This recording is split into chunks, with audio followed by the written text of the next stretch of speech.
नमस्कार दोस्तों, मैं प्रभु सर आप सभी समाज साथियों का हार्दिक स्वागत करता हूं। उम्मीद करता हूं कि आप सभी लोग हैं। आप सभी लोग कैसे हैं? जल्दी से एक बार कमेंट करके बता दीजिए फटाफट से। और आज का जो हमारा मुद्दा चलने वाला है, वो मुद्दा क्या है? अगर उसके बारे में बात करें तो वो मुद्दा हमारा है आज महान्यायवादी से शुरू करेंगे। और राष्ट्रपति को आपने डिटेल में पढ़ा है, तो राज्यपाल में अगर मैं थोड़ी स्पीड भी बढ़ाऊंगा तो भी आपको चीजें समझ में आएंगी। कंपेयर मैं राष्ट्रपति से उनका करता रहूंगा, इसके लिए आप परेशान ना होइएगा। चलिए, अगर हम बातें करें कि आप जितना पढ़े हैं उसके आगे की, तो उसमें आज हम पढ़ेंगे, जिस टॉपिक पर चर्चा करेंगे वो टॉपिक होगा महान्यायवादी।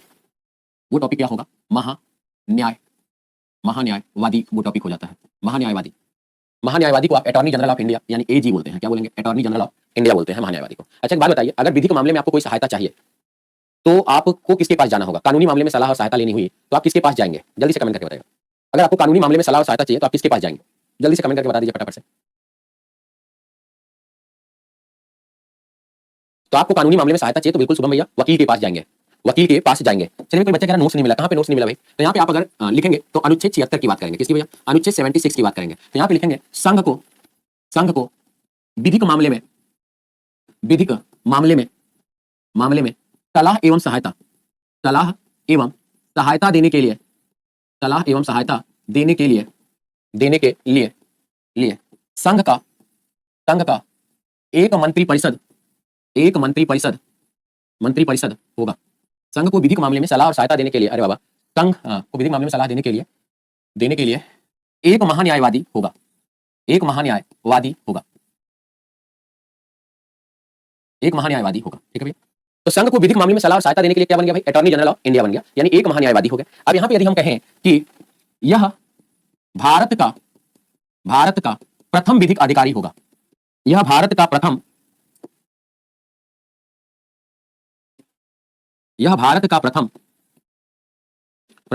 विधिक अधिकारी होगा, विधिक अधिकारी होगा। ठीक? तो भारत का सबसे पहला विधिक अधिकारी कौन हो गया? अटॉर्नी जनरल ऑफ इंडिया हो गया। इसे वकीलों का वकील कहते हैं, इसे वकीलों का वकील कहते हैं। ठीक है भैया? तो ये क्या हो गया? तो यह आपके वकीलों का वकील कहते हैं। तो इसे हम क्या कहेंगे? वकीलों का वकील, यानी सबसे बड़ा वकील। वकीलों का वकील का क्या मतलब हुआ? सबसे बड़ा वकील। ठीक है? अब इसकी योग्यता पे हमें बात करनी है कि कैसा व्यक्ति होगा जिसे हम महान्यायवादी बनाएंगे। अगर हम इसके योग्यता की बात करेंगे तो सबसे पहली बात आएगी, भारत का नागरिक हो। ये तो अंडरस्टूड है एकदम, भारत का नागरिक हो, चाहे वो जन्म से हो, वंश से हो, पंजीकरण से हो, अर्जन क्षेत्र से हो। दूसरा देखिएगा, सुप्रीम कोर्ट यानी उच्चतम न्यायालय में न्यायाधीश बनने की योग्यता रखता हो, तो उच्चतम न्यायालय में न्यायाधीश बनने की क्या रख रहा है? योग्यता रखता हो। तो उच्चतम न्यायालय में न्यायाधीश बनने की योग्यता हम कहां पढ़ेंगे? न्यायपालिका में पढ़ेंगे। और ये क्लास कब होगी? संडे को आपकी होगी। संडे को हमने डिसाइड किया है कि 3 टॉपिक पूरा करेंगे, न्यायपालिका, पंचायती राज व्यवस्था और केंद्र राज्य संबंध। तो यहाँ पे देखिए, कह रहे हैं उच्चतम न्यायालय में न्यायाधीश बनने की योग्यता रखता हो। तो जो व्यक्ति उच्चतम न्यायालय का न्यायाधीश बनेगा वही भारत का क्या बनेगा? महान्यायवादी बनेगा। अगर अब आपसे कोई ये पूछे कि महान्यायवादी का वेतन तब कितना होगा, तो भाई यदि कोई व्यक्ति उच्चतम न्यायालय का न्यायाधीश बनने की योग्यता रख रहा है तो वह व्यक्ति का वेतन कितना होगा? तो भाई अब इससे अच्छा अगर वेतन उच्चतम न्यायालय के न्यायाधीश का ज्यादा होगा तो ये वकील क्यों बनेगा? तो वकील इसलिए बनेगा क्योंकि दोनों का वेतन समान है। तो चाहे न्यायाधीश बने चाहे वकील बने, क्या ही फर्क पड़ता है ना? चलिए, तो यहाँ पे उच्चतम न्यायालय में न्यायाधीश बनने की क्या योग्यता रख रहा हो। योग्यता के बाद हम बात करेंगे इनकी नियुक्ति की। तो नियुक्ति की जब हम बात करते हैं तो नियुक्ति किसके द्वारा की जाती है? तो राष्ट्रपति के द्वारा की जाती है। अब देखिए, सवाल जब पूछेगा कि महान्यायवादी की नियुक्ति कौन करेगा, तो आपका आंसर क्या हो जाएगा? राष्ट्रपति के द्वारा। अब जैसे बहुत सारे लोग हैं जो ये कह देते हैं नोट बड़ा करने के लिए कि महान्यायवादी की जो नियुक्ति है वो मंत्री परिषद की सलाह पर राष्ट्रपति करता है। तो आप सभी अगर मुझसे संविधान पढ़ रहे हैं तो आपको एक बात अंडरस्टूड कर लेनी है कि अनुच्छेद 74 ये बात कहता ही है कि राष्ट्रपति को सलाह देने के लिए ही मंत्री परिषद का गठन किया गया है। और मंत्री परिषद का जो अध्यक्ष होता है वो प्रधानमंत्री होता है, क्लियर है भाई? चलिए, तो नियुक्ति क्या हो जाएगी? राष्ट्रपति के द्वारा हो जाएगी। नियुक्ति के बाद यदि हम बात करेंगे कार्यकाल की, इसका कार्यकाल कितना होता है? तो इसका पहला कार्यकाल हो जाता है प्लीजर ऑफ प्रेसिडेंट, यानी कि यहाँ पे हम क्या कहेंगे? कार्यकाल में राष्ट्रपति के प्रसाद पर्यंत, यानी कि जब तक यह राष्ट्रपति चाहेगा यह राष्ट्रपति पद पर विराजमान रहेगा, जब तक राष्ट्रपति चाहेगा यह राष्ट्रपति पद पर विराजमान रहेगा। दूसरा देखिएगा, यह अपना त्यागपत्र किसे सौंपेगा? तो यह अपना त्यागपत्र राष्ट्रपति को सौंप सकेगा, राष्ट्रपति को सौंप सकेगा। ठीक है भैया? तो ये अपना त्यागपत्र यदि देना चाहे तो किसे देगा? तो राष्ट्रपति को देगा। और देखें, जब कोई भी व्यक्ति है अगर वह राष्ट्रपति के प्रसाद पर्यंत काम करता है तो उसे पद से हटाने की प्रक्रिया की जरूरत नहीं पड़ती, राष्ट्रपति जब चाहेगा हटा देगा। ठीक है? तो नियुक्ति हो गया, कार्यकाल हो गया। अब हमें बात करनी है इनके कार्य या शक्ति की। इनकी कार्य क्या होते हैं भैया? कार्य या शक्ति की बात करें तो इनके कार्य क्या होते हैं? ठीक है? तो कार्य या शक्ति में 2 ही काम की बात करनी है। पहला, संपूर्ण भारत क्षेत्र के भीतर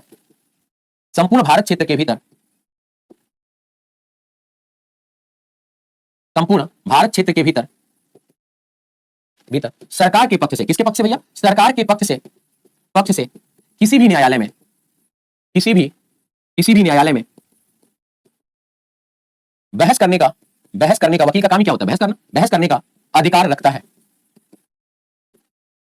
ठीक, जैसे मान लीजिए कोई भर्ती आई केंद्र सरकार की, जैसे कि रेलवे की भर्ती। अब रेलवे की भर्ती में कोई समस्या आती है, रेलवे की भर्ती में कोई समस्या आती है, तो आपने क्या किया, अपना वकील किया सभी बच्चों ने मिलकर के और केंद्र सरकार पे केस कर दिया। तो अब केंद्र सरकार की तरफ से मामले की सुनवाई करने कौन आएगा, तो केंद्र सरकार की तरफ से मामले की सुनवाई करने महान्यायवादी आ जाएगा। आगे देखिएगा दूसरा और इंपॉर्टेंट, परीक्षा की दृष्टि से इंपॉर्टेंट, और दूसरे वाली पार्टी की बात करेंगे तो इसे आप अनुच्छेद 88 भी पढ़ सकते हैं। ठीक है भैया, दूसरा शक्ति इसके पास क्या है, तो कहिएगा संसद के किसी भी सदन का, संसद के किसी भी सदन का सदस्य नहीं होते हुए भी, सदस्य नहीं होते हुए भी संसदीय कार्यवाही में हिस्सा ले सकेगा, यानी भाग ले सकेगा, चर्चा व बहस कर सकेगा, संसदीय कार्यवाही में हिस्सा ले सकेगा, चर्चा व बहस कर सकेगा,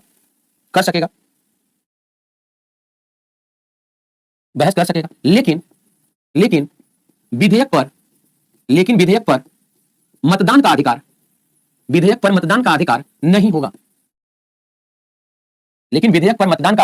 नहीं होगा, क्लियर है? तब परीक्षा की डेट आ गई है, मेरा डेट नहीं निकला है, 31 दिसंबर हर हाल में आपका सिलेबस कंप्लीट है, हर हाल में, और बिल्कुल सेम जिस तरीके से मैं पढ़ाते हुए आया हूं उसी तरीके से।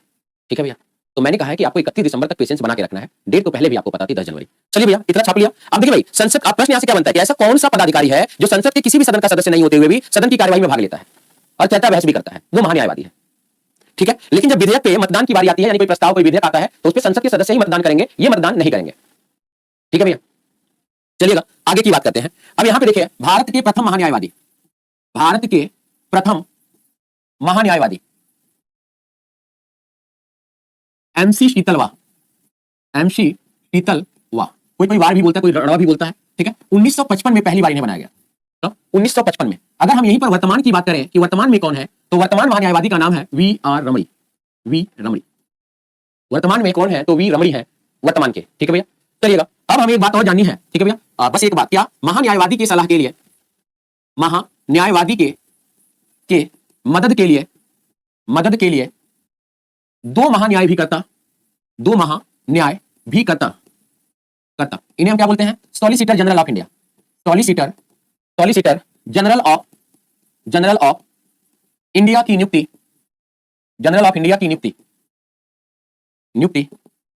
किया गया है।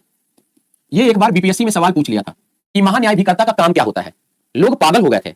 अब भाई बिहार के बच्चे पागल हुए थे कि नहीं, उस समय 2016-17 की बात है, और उस समय मैं प्रयागराज में पढ़ा रहा था। तो जब बच्चा बीपीएससी का पेपर देकर आया था, तो वो मुझसे पूछने लगा कि गुरुजी महान्यायाधिकर्ता क्या होता है। तो मैंने कहा बेटा मुझसे ये गलती हो गई, जय कुमार बेटा, सर नोट्स मिलेगा या नहीं, साफ कह दीजिए। बेटा मैं पहले दिन से कह रहा हूं, नोट्स आप लोग को बनाना है, अगर आप लोगों को नोट्स नहीं बनाना होता तो मैं इतना विस्तृत तरीके से नोट्स की तरह क्यों लिखता। ठीक है, मैं एक अक्षर क्यों लिख के आपको पढ़ाता हूं, नहीं मैं भी फ्लो चार्ट बना के फटाक से आपका सिलेबस और जल्दी नहीं खत्म कर देता नोट्स देकर आपको। मैं पहले दिन आया हूं, उसी दिन बोलूंगा कि मेरे साथ नोट्स बनाते चलिए। खान सर एक अच्छी सी लाइन कहते हैं कि अगर मछली ये कह दे कि मैं तैर नहीं सकती तो पानी में कभी सर्वाइव नहीं कर पाएगी, स्टूडेंट ये कह दे कि मैं पढ़ नहीं सकता, नोट्स नहीं बना सकता, तो वो स्टूडेंट है ही नहीं फिर। ठीक ना, फिर आप स्टूडेंट नहीं, मैं नोट्स दे दूं आपको, कितना दिन पढ़ लोगे, परीक्षा तक, परीक्षा के बाद आपका नोट्स पढ़ा रहेगा। नहीं आप उठा के देख लीजिए, आपके टेबल पे न जाने कितनी किताबें पड़ी होंगी, क्या सभी किताबों की आपने धूल हटाई है, ईमानदारी से अपने आपसे पूछिएगा, मुझसे मत पूछिए। तो बेटा नोट्स जब आप बनाते हैं ना, तो आपकी मेहनत होती है उसमें, और जब एक बार आप मुझसे सुनते हैं, पढ़ते हैं, समझते हैं, एक बार अपने हाथ से लिखते हैं, फिर आप अपने परीक्षा के टाइम जब पन्ना पलटते हैं तो सारी बातें आपके दिमाग में छपती चली जाती हैं। और मैं आपको एक बात और क्लियर बता दूं कि जो बच्चे फेल हो जाते हैं ना, वो केवल लापरवाही करते हैं। नहीं ऐसा नहीं है कि एक ही क्लास का बच्चा पढ़कर के एक एडीओ बन जाएगा और एक फेल रहेगा, ये कभी हो ही नहीं सकता। सारे बच्चे एडीओ बन सकते थे अगर सारे बच्चे जैसी तैयारी करते, है ना भैया। गुस्सा नहीं हुआ हूं यार, मैं समझा रहा हूं, लेकिन मेरे पास टाइम नहीं है, तो मेरा थोड़ा सा ना टोन गैप कम हो रह जाता है, तो मैं जल्दी बोलता हूं समझाने के लिए। तो आपको लगता है सर गुस्से में समझा रहे हैं, मैं गुस्सा क्यों करूंगा, मेरा कोई अधिकार नहीं आप पे गुस्सा करने का। चलिए समझा सकता हूं, हेडिंग बनाइएगा, नियंत्रक और महालेखा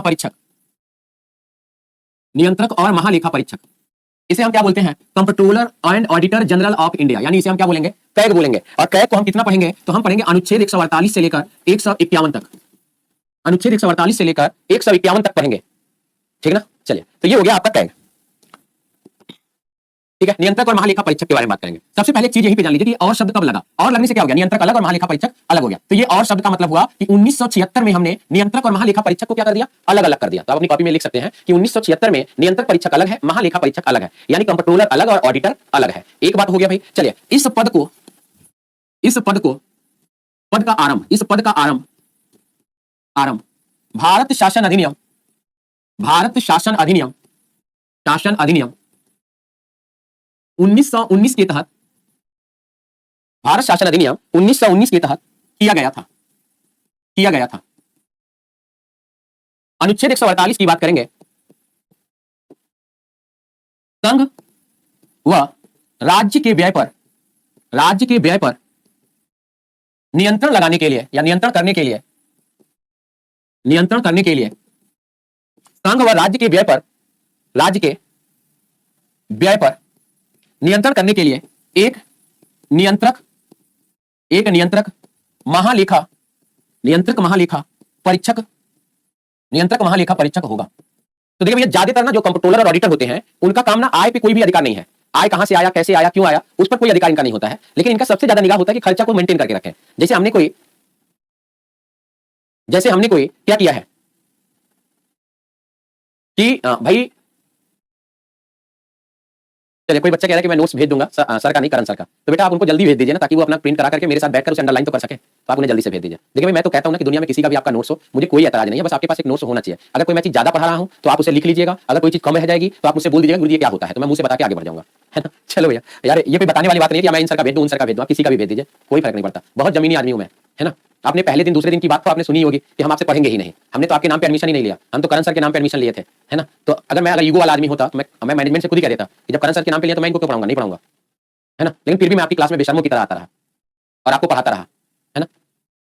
तो अब इतना करने के बाद भी नहीं समझ पाए तो मैं आपके लिए क्या कर सकता हूं। अब हनुमान जी तो हूं नहीं कि छाती चीरूं और दिखाऊं। चलिए भैया, तो महालेखा परीक्षक होगा। अब देखिए मेन इंपॉर्टेंट बात इसका क्या होता है, तो संघ के मामले में यह अपना प्रतिवेदन देखिए, ये कठिन हिंदी मैंने इसलिए लिखी क्योंकि इसे सिंपल सी भाषा में रिपोर्ट बोलते हैं प्रतिवेदन को। यह अपना प्रतिवेदन राष्ट्रपति को तथा राज्य के मामले में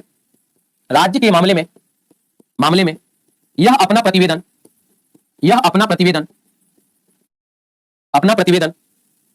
राज्य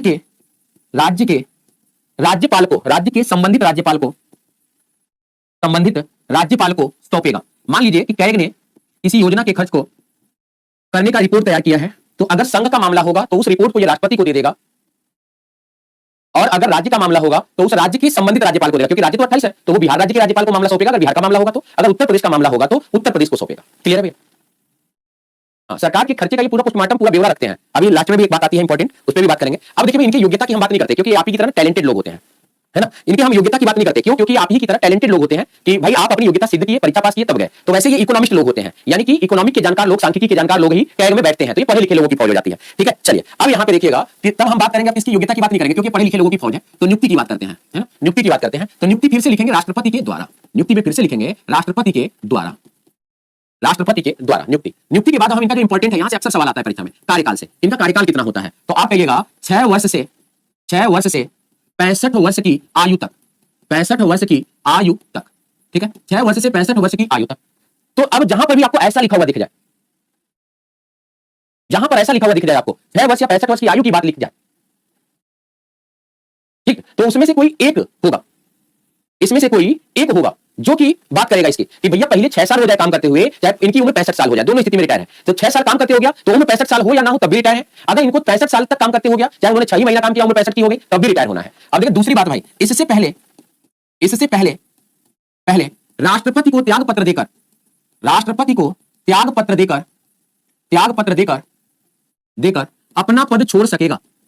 अपना पद छोड़ सकेगा। इससे पहले राष्ट्रपति को त्याग पत्र देकर या क्या करेगा, तो राष्ट्रपति को त्याग पत्र देकर यह अपना पत्र छोड़ सकेगा, तो छोड़ देगा अपना त्याग पत्र देकर। देखिए तीसरा क्या होता है, तो कहेंगे साबित कदाचार, यानी ऐसा आरोप जो उस पर सिद्ध हो जाए, साबित कदाचार या संवैधानिक असमर्थता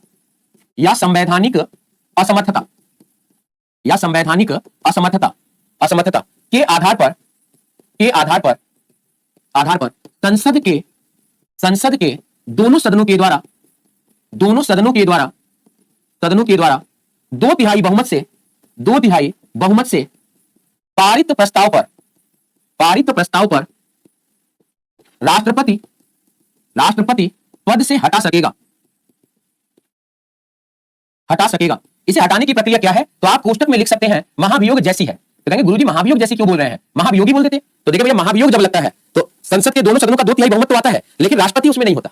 महाभियोग में राष्ट्रपति खुद ही गायब रहता है, तो यहां पर तो राष्ट्रपति शामिल है, यहाँ पे क्या है, राष्ट्रपति शामिल है, इसलिए ये क्या हो गया, महाभियोग जैसी हो गया। अब देखिए आरोप कैसे लगता है यहाँ पे, जैसे राष्ट्रपति पर आरोप कितने लोग लगाते हैं भाई, संसद के 1/4 सदस्य आरोप लगाएंगे किसी एक सदन का, यही ना। यहाँ पे आरोप कैसे लगेगा, तो यहाँ पे जो आरोप लगता है तो वो ऐसे लगेगा, मान लीजिए आरोप लगा कहां पे भैया, लोकसभा में। आरोप कहां लगा, लोकसभा में आरोप लगा, तो लोकसभा में आरोप कितने सदस्य लगाएंगे, लोकसभा के 100 सदस्य आरोप लगा सकते हैं। या आरोप किसने लगाया, किसी भी एक सदन से आरोप लग सकता है, तो आरोप किसने लगाया, राज्यसभा ने लगाया, तो राज्यसभा के कम से कम कितने सदस्य आरोप लगाएंगे, तो 50 सदस्य आरोप लगा सकते हैं। अब देखिए ये आरोप वाली बात ना किसके पास जाएगी, सदन के पीठासीन के पास। और सदन के पीठासीन का क्या मतलब हुआ भाई, लोकसभा में लोकसभा अध्यक्ष के पास जाएगा और राज्यसभा में राज्यसभा के सभापति के पास। अगर सदन के पीठासीन ने लगाए गए आरोप पर सहमति जता दी तब तो 2/3 बहुमत से प्रस्ताव पारित होगा। यदि सदन के पीठासीन ने लगाए गए आरोप पर आपत्ति जता दी, नहीं कह दिया, तब जांच कमेटी बैठेगी, तब लगाए गए आरोपों पर क्या बैठती है, जांच बैठती है। तो आजकल नया सवाल ये पूछना शुरू कर दिया है कि इसको नियंत्रक महालेखा परीक्षक या कैग अध्यक्ष को यदि पद से हटाने की बात आ गई तो उसे हम पद से हटाएंगे कैसे, तो उस पर आरोप लोकसभा लगाएगा तो कितने सदस्य आरोप लगाएंगे, राष्ट्रपति निर्णायक मत देते हैं, नहीं तो हाँ उपराष्ट्रपति देगा। संवैधानिक असमर्थता को संविधान में परिभाषित नहीं किया गया है, बस संवैधानिक असमर्थता की बात संसद ही सिद्ध कर सकता है कि संवैधानिक असमर्थता क्या होती है। क्लियर हुआ भाई, बात समझ में आ गई, हाँ या ना। चलिए तो ये यहां तक क्लियर हो गया। अब यहां पे हम बात करेंगे कि प्रथम नियंत्रक महालेखा परीक्षक कौन है भाई, प्रथम नियंत्रक व महालेखा परीक्षक कौन है, प्रथम नियंत्रक महालेखा परीक्षक कौन है, तो आपका नाम आ जाएगा वी नरहरि राव। वी नरहरि राव भारत के पहले नियंत्रक और महालेखा परीक्षक हो जाते हैं। वर्तमान की अगर हम बात करेंगे कि वर्तमान में नियंत्रक और महालेखा परीक्षक कौन है, वर्तमान में कौन है, तो के संजय मूर्ति है। के संजय मूर्ति आपके नियंत्रक एवं महालेखा परीक्षक हो जाते हैं। अब एक बात और देखिएगा भैया, कैग अध्यक्ष, कैग अध्यक्ष, अध्यक्ष अपने पद से हटने के बाद, अपने पद से, कैग अध्यक्ष अपने पद से हटने के बाद, कैग अध्यक्ष अपने पद से हटने के बाद संघ या राज्य सरकार के अधीन, संघ या राज्य सरकार के अधीन, संघ या राज्य सरकार के अधीन, सरकार के अधीन किसी अन्य पद पर, अधीन किसी अन्य पद पर कार्य नहीं करेगा, कार्य नहीं करेगा। ये कूटिंग में सवाल पूछ सकता है आपसे, है ना, कि क्या कैग अध्यक्ष अपने पद से अगर हट जाए तो क्या वो फिर किसी अन्य पद पर जाकर बैठ सकता है क्या, जैसे भाई 6 साल पूरा कर लिया, 6 साल उसने क्या किया, पूरा कर लिया, तो भाई अब उसका 65 साल उम्र नहीं हुआ है तो क्या कहीं और नौकरी कर सकता है क्या, तो नहीं करेगा फिर। क्यों भाई, क्योंकि कैग अध्यक्ष जो होता है ना वरीयता क्रम में आता है, कैग अध्यक्ष जो होता है वरीयता क्रम में आता है। ठीक है भैया, चलिए आगे देखिए। कोई बच्चा कह रहा है एग्जाम को लेकर बड़ा डर लग रहा है, यही डर आपको ना जीत की ओर लेके जाएगा, क्योंकि डर के आगे ही जीत है ना भैया, ये सत्य है, एकदम जीवन का कटु सत्य है। और जो डरना छोड़ दिया, जिसके अंदर ओवर कॉन्फिडेंस आ गया कि यार परीक्षा में क्या पूछेगा, सब आता है मुझे, तो वो ओवर कॉन्फिडेंस और कॉन्फिडेंस के बीच की जो पतली लकीर है ना, तो उसकी सुई ऐसे चलेगी, कभी कॉन्फिडेंस ओवर कॉन्फिडेंस। और कॉन्फिडेंस कब आता है, जब हमें डर लगता रहता है, और यही डर हमें पढ़ने की प्रेरणा देता है कि और पढ़ लूं, एक बार और पढ़ लूं, एक बार और पढ़ लूं, पता नहीं क्या पूछ लेगा, इस तरह की चीजें। ठीक है, वरीयता क्रम बता दूं, चलिए बता दूंगा।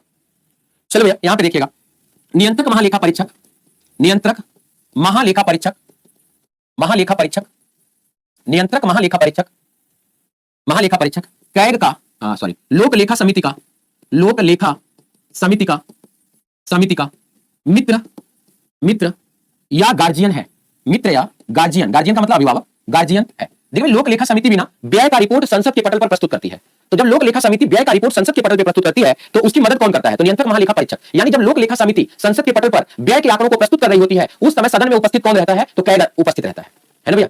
यहां पे आप लिख सकते हैं कि अर्थात, अर्थात जब लोक लेखा समिति, जब लोक लेखा समिति, लेखा समिति व्यय के आंकड़ों को, व्यय के आंकड़ों को, आंकड़ों को सदन में प्रस्तुत करता है, सदन में प्रस्तुत करता है, प्रस्तुत करता है, करता है, तो कैग, तो कैग सदन में, सदन में उपस्थित रहता है, उपस्थित रहता है। क्लियर भाई, पता चला कि सवाल आपसे पूछे कि लोक लेखा समिति जब रिपोर्ट प्रस्तुत कर रहा होगा तो सदन में उपस्थित कौन रहेगा, कैग, महान्यायवादी, प्रधानमंत्री, गृह मंत्री। तो आप आंसर क्या लगा के आओगे, महान्यायवादी, क्योंकि वही थोड़ा अलग दिख रहा है। तो आपको बताऊं कि जब ये प्रस्तुत करेगा तो उस समय उपस्थित कौन रहेगा, तो कैग उपस्थित रहेगा। ठीक है भैया, अब देखिए, अब मैं अपने स्पीड में चलूंगा, थोड़ा सा बढ़ा सकता हूं। देखिए राष्ट्रपति मैंने पूरा अच्छे से आपको समझाया है, संघ का मंत्री परिषद पूरा अच्छे से पढ़ाया है, महान्यायवादी आपको पूरा अच्छे से पढ़ाया होगा, है ना भैया। तो अगर ये अच्छे से आपने पढ़ा है तो इन्हीं से कंपेयर करके मैं राज्यपाल कंप्लीट करूंगा, संघ के मंत्री परिषद से कंपेयर करके मैं राज्य का मंत्री परिषद कंप्लीट करूंगा, और महान्यायवादी से ही कंपेयर करके मैं महाधिवक्ता कंप्लीट करूंगा। ठीक है, मतलब अगर एक बार अगर आपने राष्ट्रपति तैयार किया हुआ है तो राज्यपाल को तैयार करने की जरूरत नहीं, क्योंकि अनुच्छेदों की संख्या बदलने वाली है। क्लियर है, चलिए आइए अब हेडिंग बनाइए आप लोग, राज्य की कार्यपालिका, राज्य की कार्यपालिका, राज्य की कार्यपालिका। चलो भैया, अगर हम राज्य की कार्यपालिका की बात करते हैं कि राज्य की कार्यपालिका में कौन कौन आएगा, तो राज्य की कार्यपालिका में आपके आएंगे राज्यपाल महोदय, राज्यपाल महोदय आएंगे, फिर आएगा आपका राज्य का मंत्री परिषद, राज्य का मंत्री परिषद, राज्य का मंत्री परिषद, और इसके बाद हम पढ़ेंगे महाधिवक्ता, और ये टॉपिक आज ही कंप्लीट होना है क्योंकि कल मुझे हर हाल में संसद पूरा कर देना है। तो राज्यपाल अनुच्छेद 153 में आएगा, राज्य का मंत्रिपरिषद अनुच्छेद 163 में आएगा, महाधिवक्ता अनुच्छेद 165 में आएगा। चलिए अब आते हैं राज्यपाल के पास कि राज्यपाल क्या होता है। छोटी बातें हैं, थोड़ी सी जानते हैं राज्यपाल गवर्नर के बारे में। चलिए भैया, यह राज्य का प्रथम नागरिक, राज्य का प्रथम नागरिक तथा संवैधानिक प्रमुख है, संवैधानिक प्रमुख है।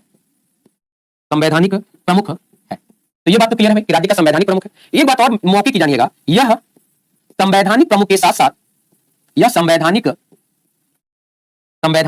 प्रमुख के साथ साथ,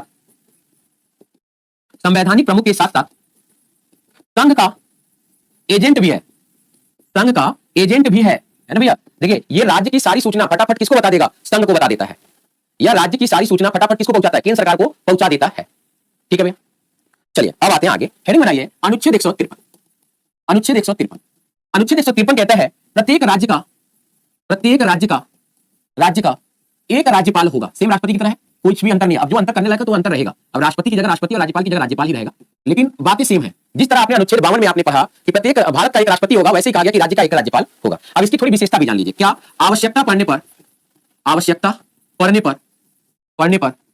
राज्यपाल एक से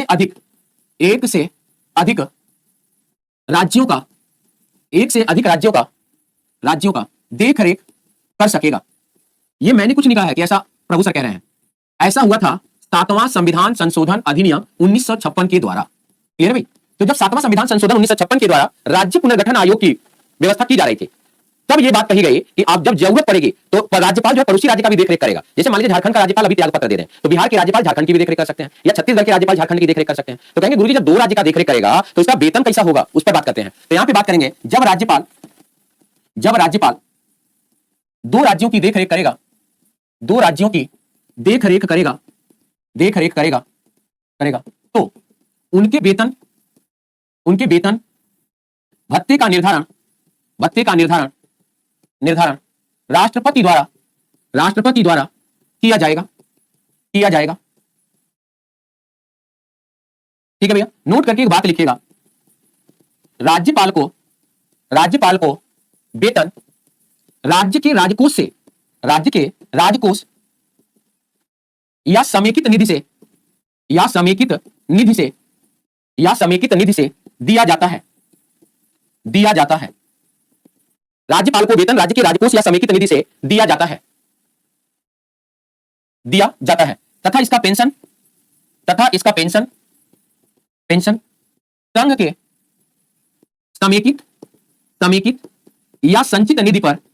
समेकित या संचित निधि पर भारित होगा।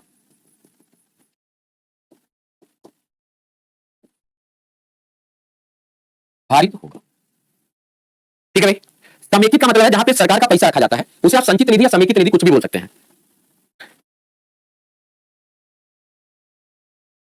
क्लियर है? इसे समेकित निधि या संचित निधि बोल सकते हैं। हाँ, दोनों एक ही है प्रजापति सीमा कुमारी जी। समेकित या संचित निधि एक ही बात है, बस थोड़ा सा नया वर्ड इसलिए ला दिया ताकि आपको पता रहे कि समेकित और संचित निधि में कोई दिक्कत वाली बात नहीं है।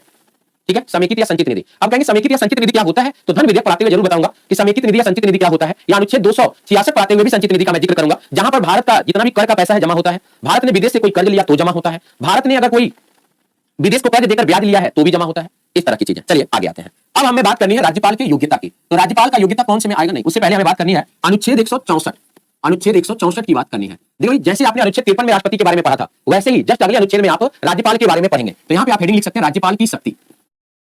तो राज्यपाल की शक्ति में पहली बात लिखिएगा राज्य के कार्यपालिका की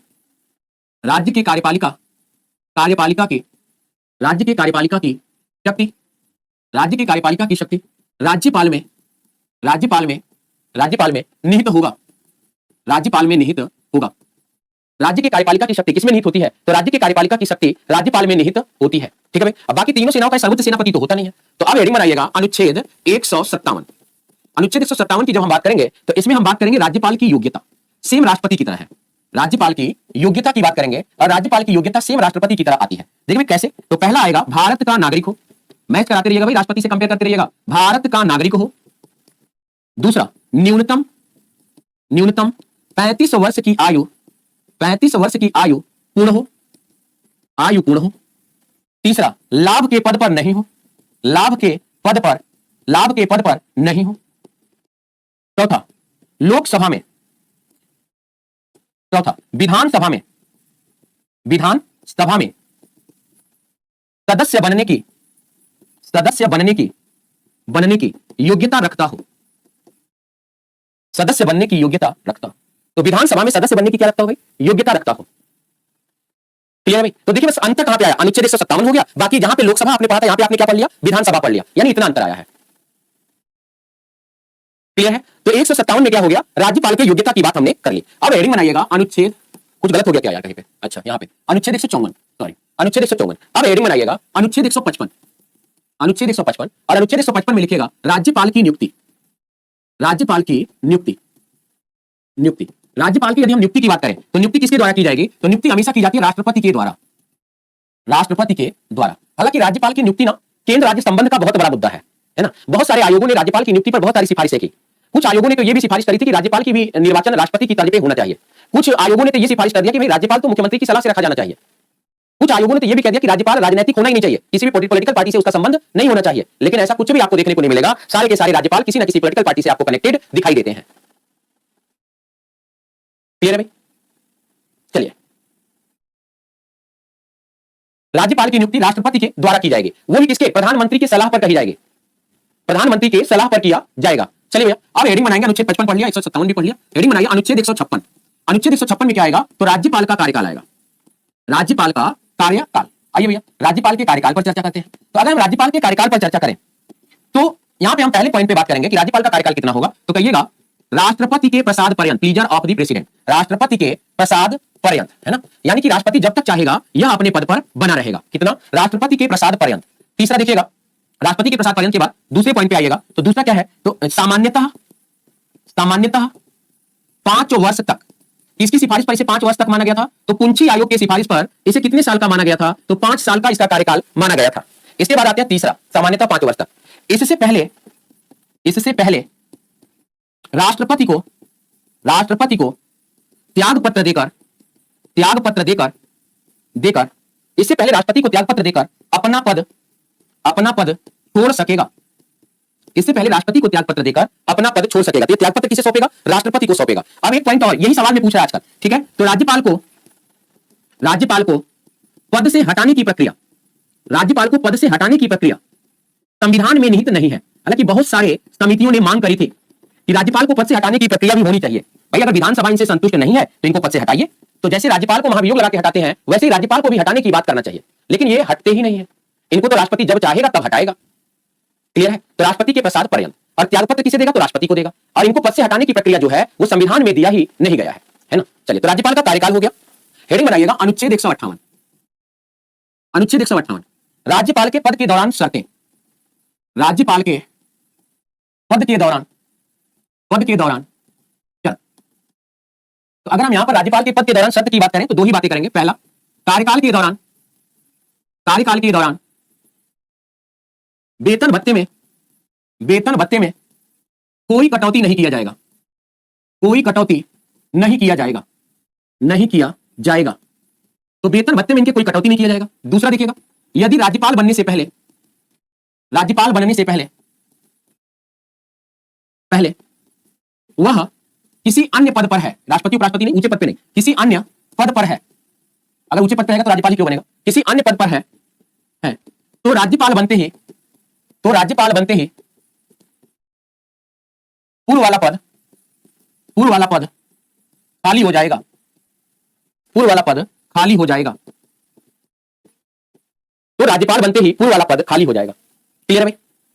देखिए ऐसा ही कुछ आपने राष्ट्रपति के लिए भी ये बातें पढ़ी थी। अनुच्छेद 159 की यदि बात करेंगे तो अनुच्छेद 159 में राज्यपाल का शपथ है।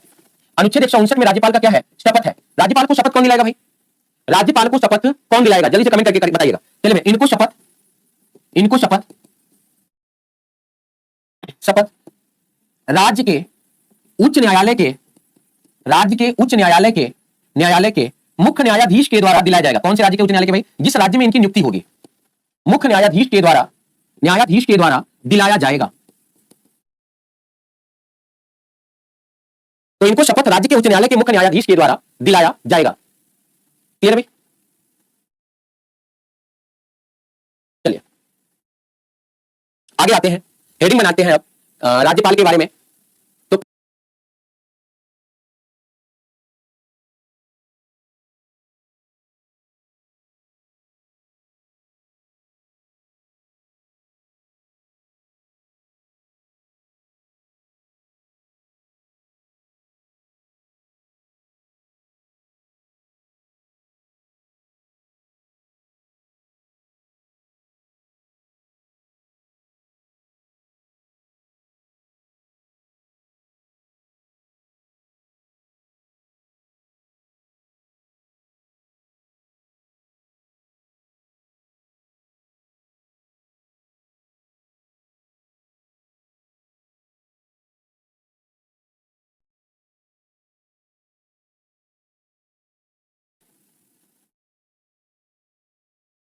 चलिए आगे आते हैं, हेडिंग बनाते हैं अब राज्यपाल के बारे में।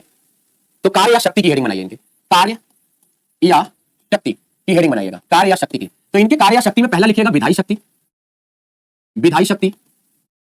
दूसरा लिखिएगा प्रशासनिक शक्ति, प्रशासनिक शक्ति।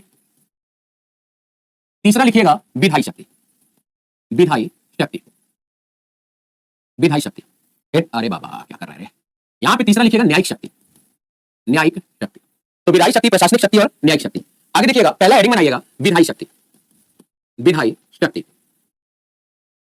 पहला हेडिंग बनाइएगा विधायी शक्ति। अब यहां पे अगर हम विधायी शक्ति की बात करेंगे तो सबसे पहले संसद के बारे में हमने क्या, राष्ट्रपति के बारे में क्या बोला था, आपको याद आ रहा है? विधायी शक्ति पढ़ाते हुए सबसे पहले राष्ट्रपति के पहली लाइन में मैंने आपको लिखाया कि राष्ट्रपति संसद का एक अंग होता है और जब तक यह विधेयक पर हस्ताक्षर ना करे वह विधेयक कानून नहीं बनता।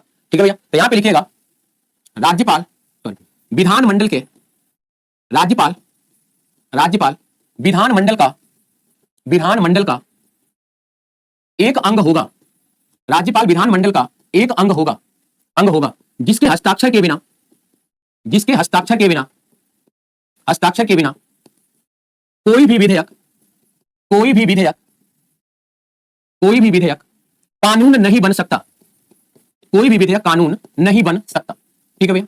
राष्ट्रपति के बारे में आपने दूसरी लाइन में पढ़ा था कि यह संसद के सत्र को आहूत और सत्तावसान करता है। यह विधानमंडल के, विधानमंडल के सत्र को, सत्र को आहूत, आहूत का मतलब क्या होता है भाई? बुलाता है। आहूत व सत्रावसान, आहूत व सत्रावसान करता है, यह आहूत व सत्रावसान करता है। तो यह विधानमंडल के सत्र को क्या करता है भाई? सत्र में बुलाएगा और उसके सत्र की समाप्ति की घोषणा भी करता है। ठीक है भाई? तीसरा देखिएगा, देखिए तीसरे में मैंने आपको पढ़ाया होगा कि राष्ट्रपति के पास 3 प्रकार का वीटो पावर है। राज्यपाल के पास क्या है? मेरे पास बंगला है, गाड़ी है, कार है, रुपया है, पैसा है। तुम्हारे पास क्या है? मेरे पास मां है। तो राष्ट्रपति कहेगा मेरे पास 3 प्रकार के वीटो पावर हैं, आत्यंतिक निषेधाधिकार, सस्पेंसिव निषेधाधिकार यानी निलंबनकारी निषेधाधिकार और जेबी निषेधाधिकार। राज्यपाल तुम्हारे पास क्या है? कहेगा मेरे पास राष्ट्रपति है। चलो आओ भैया, देखिए यदि विधानमंडल के द्वारा, यदि विधानमंडल के द्वारा, मंडल के द्वारा पारित विधेयक, पारित विधेयक, विधानमंडल के द्वारा पारित विधेयक राज्यपाल को समझ नहीं आए, राज्यपाल को समझ नहीं आए, नहीं आए, तो राज्यपाल, राज्यपाल उस विधेयक को, उस विधेयक को, विधेयक को राष्ट्रपति के पास, राष्ट्रपति के पास, राष्ट्रपति के पास, राष्ट्रपति के पास हस्तांतरित कर देगा, हस्तांतरित कर देगा। यदि विधेयक को, यदि विधेयक को, विधेयक को पुनः भेजा जाए, यदि विधेयक को पुनः भेजा जाए तो राष्ट्रपति, तो राष्ट्रपति हस्ताक्षर के लिए, हस्ताक्षर के लिए, तो राष्ट्रपति हस्ताक्षर के लिए बाध्य नहीं होगा। अगर यही काम संसद करता तो बाध्य हो जाता। यह बात आपको कहां पे देखने को मिलेगी? तो कुछ बातें अनुच्छेद 200 में देखने को मिलेंगी और कुछ बातें अनुच्छेद 201 में देखने को मिलेंगी। क्लियर भाई?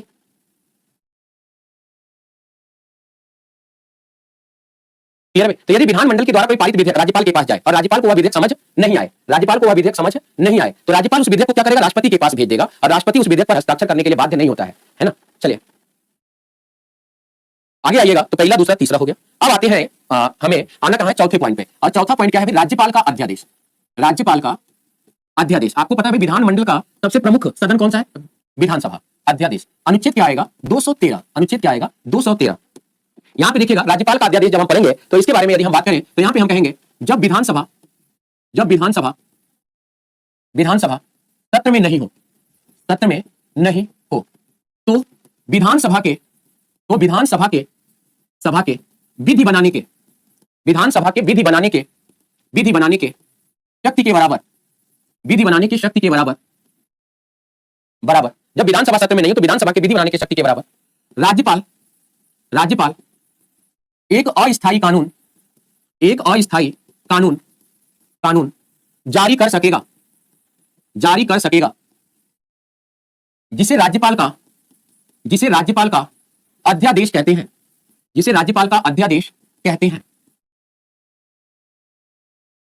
कहते हैं,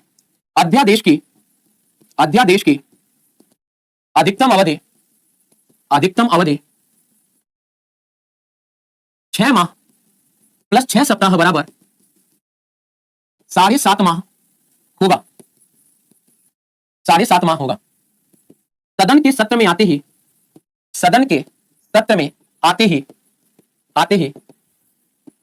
6 सप्ताह के भीतर दोनों सदनों से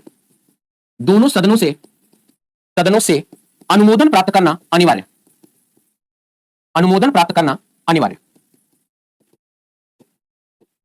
सदन के सत्र में आते ही 6 सप्ताह के भीतर दोनों सदनों से अनुमोदन प्राप्त करना अनिवार्य है। क्लियर है भाई? तो एकदम सेम राष्ट्रपति के अध्यादेश की तरह है, कोई ज्यादा बदलाव तो नहीं है।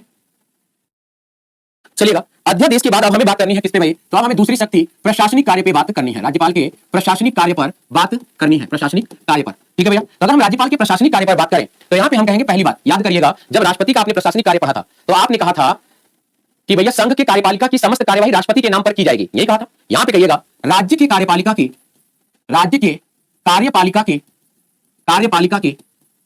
समस्त कार्यवाही राज्यपाल के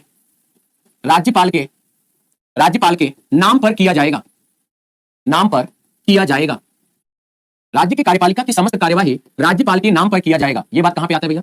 अनुच्छेद 166 में आता है। दूसरा देखिए, अंतरराष्ट्रीय संधि समझौता राज्यपाल नहीं करेगा, उनके बस की बात नहीं है, तो अंतरराष्ट्रीय संधि समझौता राज्यपाल नहीं करता है, तो आप कहेंगे अनुच्छेद 356 के तहत अपने राज्य में राष्ट्रपति शासन की सिफारिश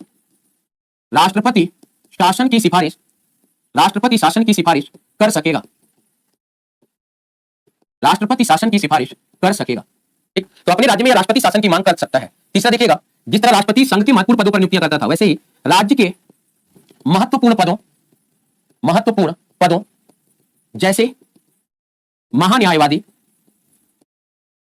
जैसे महाधिवक्ता, राज्य लोक सेवा आयोग,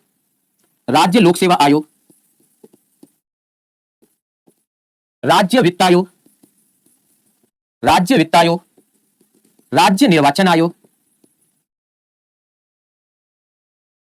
जिला न्यायाधीश, राज्य विश्वविद्यालय के कुलपति,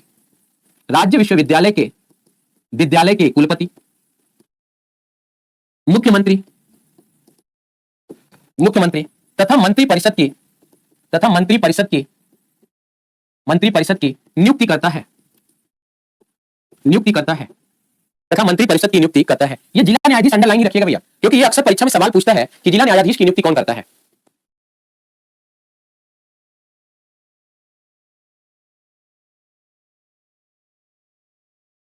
चलिए भैया, अब हेडिंग बनाते हैं तीसरे पॉइंट पे। तो तीसरे पॉइंट पे आती है राज्यपाल की कौन सी शक्ति? न्यायिक शक्ति। तीसरे पॉइंट पर राज्यपाल की कौन सी शक्ति आएगी? तो इसकी आती है न्यायिक शक्ति। अगर हम राज्यपाल की न्यायिक शक्ति की बात करें तो इसमें हम बात करेंगे अनुच्छेद 161 राज्यपाल के क्षमादान की, राज्यपाल के क्षमादान शक्ति की बात करेंगे, क्षमादान शक्ति की बात हम करेंगे। चलिए भाई, अगर हम राज्यपाल के क्षमादान शक्ति की बात करेंगे तो यहां पे देखिए पहला पॉइंट क्या आएगा? तो यह सुप्रीम कोर्ट या सैन्य न्यायालय, सुप्रीम कोर्ट और सैन्य न्यायालय मतलब सेना, सैन्य न्यायालय के निर्णय को छोड़कर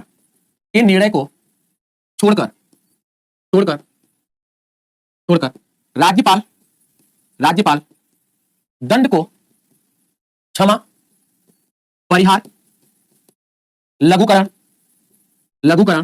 व निलंबित कर सकेगा, निलंबित कर सकेगा। सुप्रीम कोर्ट और सैन्य न्यायालय के निर्णय को छोड़कर अन्य दंडों को राज्यपाल क्या करता है? क्षमा, परिहार, लघुकरण, निलंबित कर सकता है। मृत्यु दंड पर समाधान नहीं देगा, समाधान नहीं देगा, लेकिन परिहार, लघुकरण वह निलंबित कर सकेगा, इनके क्षमादान शक्ति पर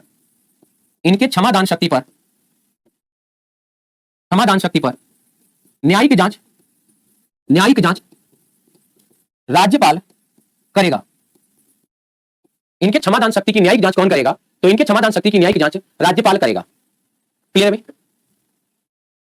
तो राज्यपाल क्या है भाई? मृत्यु दंड पे क्षमादान नहीं करता है, क्या करता है? परिहार करेगा, लघुकरण करेगा और निलंबित कर सकेगा। तो मेरी तरफ से राज्यपाल टॉपिक फिनिश है। एक बात लिखिएगा, भारत की प्रथम महिला राज्यपाल, भारत की प्रथम महिला राज्यपाल। अगर भारत की प्रथम महिला राज्यपाल की बात करेंगे तो कहेंगे सरोजिनी नायडू। 1946 से 1949 तक, 1946 से 1949 तक ये भारत की राज्यपाल रही। ठीक है भैया? आगे देखिएगा, इन्होंने कहा था, क्या कहा था भाई? राज्यपाल सोने के पिंजरे में बंद तोता है। राज्यपाल सोने के पिंजरे में बंद तोता है। ये बात किसने कहा था? तो ये बात कहा था सरोजिनी नायडू ने ये बात कहा था। और ये कौन से राज्य की राज्यपाल थी भाई? तो संयुक्त प्रांत की राज्यपाल थी। ठीक है? ये कौन से राज्य की राज्यपाल थी? तो ये संयुक्त प्रांत की राज्यपाल थी। लास्ट वाले पॉइंट में क्या आएगा? चलिए, इनके क्षमादान शक्ति पर न्यायिक जांच हाईकोर्ट करेगा, सॉरी उच्च न्यायालय कर सकेगा, हाईकोर्ट करेगा। ठीक है भैया? सर बंगाल विश्वविद्यालय के कुलपति, वहां तो राज्यपाल नहीं होता तो कौन होता है? मतलब समझा नहीं, बंगाल का राज्यपाल ही नहीं है।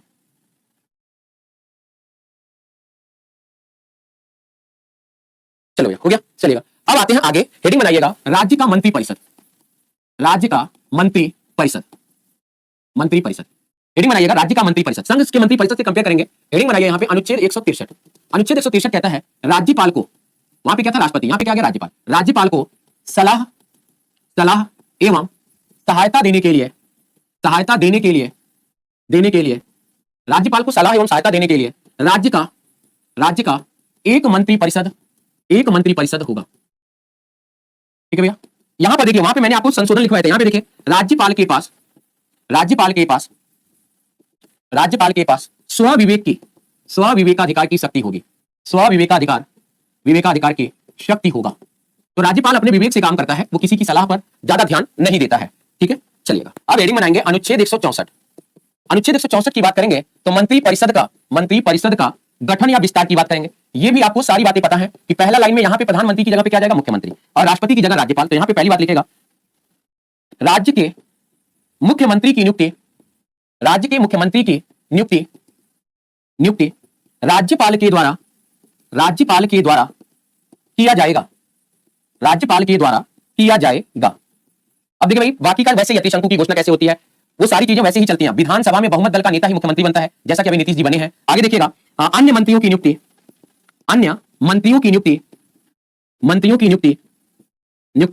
मंत्री परिषद मुख्यमंत्री के सलाह पर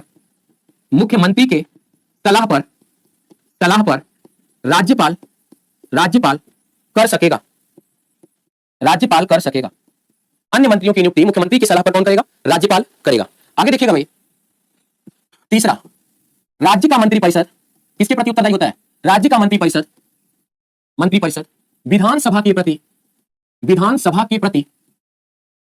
प्रति उत्तरदायी होगा। राज्य का मंत्री परिषद विधानसभा के प्रति उत्तरदायी होगा। अब देखिए भैया, कौन मंत्री परिषद में शामिल होगा?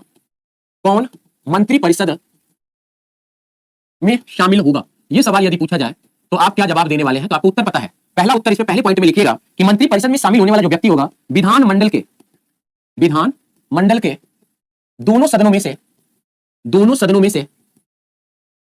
से किसी एक सदन का सदस्य होगा। दूसरा देखिएगा, यदि उपेंद्र कुशवाहा के जैसे बेटा जी हैं, यदि किसी भी सदन का सदस्य नहीं है तो 6 माह के भीतर किसी एक सदन की सदस्यता ग्रहण करना, किसी एक सदन की सदस्यता ग्रहण करना, सदस्यता ग्रहण करना अनिवार्य होगा, ग्रहण करना अनिवार्य होगा। ठीक है भैया। यदि वह व्यक्ति किसी भी सदन का सदस्य नहीं है तो कितने दिन में उसे सदन की सदस्यता ग्रहण करनी पड़ती है? तो 6 महीने के भीतर सदन की सदस्यता ग्रहण करना होता है। आगे आते हैं, मंत्री परिषद की संरचना, हेडिंग बनाइएगा, सेम संरचना बनेगी, मंत्री परिषद की संरचना, संरचना, संरचना, मंत्री परिषद की संरचना की बात करेंगे तो यहां पे देखिएगा कैबिनेट मंत्री, तो आपको पता है कैबिनेट मंत्री के आगे वहां पे मैंने क्या लिखा था? प्रधानमंत्री सहित। यहां पे क्या लिखूंगा? कैबिनेट मंत्री मुख्यमंत्री सहित, मुख्यमंत्री सहित। तो कैबिनेट मंत्री क्या हो जाएगा? मुख्यमंत्री सहित हो जाएगा। फिर क्या हो जाता है? उपमंत्री। फिर क्या हो जाएगा? उपमंत्री हो जाएगा। फिर क्या हो जाएगा? राज्य मंत्री हो जाएगा। फिर क्या? राज्य मंत्री हो जाएगा। और कभी कभी हम क्या बोलते हैं भैया? राज्य मंत्री स्वतंत्र प्रभार। और ये मैंने समझाया आपको, राज्य मंत्री स्वतंत्र प्रभार समझाते हुए कहा था कि ऐसा पति जिसकी पत्नी मायके चली गई हो, है ना। चलिए, राज्य मंत्री स्वतंत्र प्रभार। तो यहाँ पे ये तीनों मिलकर क्या बनेंगे भैया? तो ये हो जाता है मंत्री परिषद। ये तीनों मिलकर क्या बनाते हैं? मंत्री परिषद बनाते हैं। और ये क्या होता है? तो ये क्या हो जाएगा? तो ये आपका मंत्रिमंडल हो जाएगा। यानी कुछ भी मैंने किया नहीं है, कट कॉपी पेस्ट कर दिया बस। ठीक, आगे देखिएगा एक लाइन और, यहां पे कहेंगे 91वां कॉन्स्टिट्यूशनल अमेंडमेंट एक्ट 2003 के द्वारा, 3 के द्वारा मंत्री परिषद की, मंत्री परिषद की अधिकतम संख्या, अधिकतम संख्या, मंत्री परिषद की अधिकतम संख्या विधानसभा के, विधानसभा के कुल सीटों का, कुल सीटों का 15% होगा। ये तो आपको पता ही था, बस वहां पे लोकसभा पढ़ा था, यहां पे विधानसभा आ गया। आगे एक बात इंपॉर्टेंट जानिएगा, राज्य में मंत्री परिषद की, मंत्री परिषद की, परिषद की न्यूनतम संख्या, न्यूनतम संख्या कितना होता है भाई? कमेंट करके बताइएगा। 12 सदस्य होगा, 12 सदस्य होगा। जबकि ये केंद्र के लिए निर्धारित नहीं किया गया कि केंद्र में न्यूनतम संख्या 12 होगी, केंद्र में 12 संख्या न्यूनतम होगी, ये निर्धारित नहीं किया गया है। हेडिंग बनाइएगा, अनुच्छेद 167, आज का आखिरी अनुच्छेद 167, मुख्यमंत्री का राज्यपाल के प्रति कर्तव्य, मुख्यमंत्री का राज्यपाल के प्रति, राज्यपाल के प्रति कर्तव्य, मुख्यमंत्री का राज्यपाल के प्रति कर्तव्य।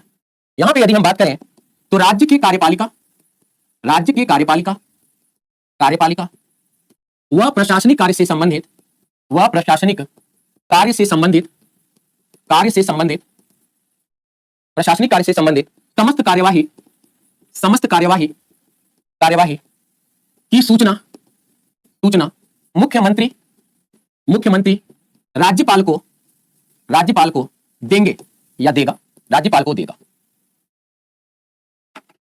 चलो भैया, टारगेट अभी भी पूरा नहीं हुआ, महाधिवक्ता तक हमें जाना था जो कि हम पहुंच नहीं पाए। क्लियर है भाई? मैं थका नहीं भैया, मुझे तो रात को 9 से 10 भी पढ़ाना अभी। ठीक है, चलिए, तो अभी हमने मंत्री परिषद पढ़ा, कल महाधिवक्ता 5 मिनट में खत्म हो जाएगा। आज के लिए इतना ही करते हैं, मिलेंगे कल के सेशन में। तो कल महाधिवक्ता और कंप्लीट संसद और विधानमंडल पढ़ना है हमें, कंप्लीट संसद और विधानमंडल पढ़ना है हमें। क्लियर है भाई? आर्टिकल 108 कल आएगा ना बेटा, संयुक्त अधिवेशन, आज क्यों आएगा? तो आज के लिए इतना ही, धन्यवाद, नमस्कार।